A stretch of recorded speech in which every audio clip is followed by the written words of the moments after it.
হুরেরা পর্যন্ত রানীকে দেখা আঙ্গুল চাবাইতে থাকবে। 1,00,000 গুণ বেশি রূপ দিলে আল্লাহ হুরের থেকে।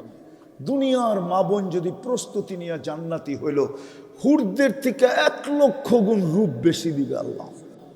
ওর রূপ দেখা হুরেরা পর্যন্ত আঙ্গুল চাবাবে আর বলবে কি রূপ দিছে আল্লাহ, ঈর্ষা করতে থাকবে রূপ দেখা। তো আল্লাহ দাউদ আলাইহিস সালামের গলার আওয়াজ দিবে, জুরদুন মুরদুন মুখালুন, মোষ থাকবে না, দাড়ি থাকবে না, চোখে সুরমা লাগানো থাকবে। জান্নাতে দাড়ি থাকবে শুধু একজনের। হুজুররা একমত হইব কিনা জানি তো না, বলে দিমু।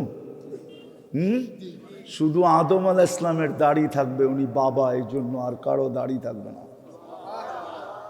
ওনার পরিচয় হিসাবে শুধু দাড়ি থাকবে, উনি বাবা। আরেক রেওয়ায়েতে আছে ওনার দাড়ি দুনিয়াতে ছিল না, এই জন্য জান্নাতে থাকবে।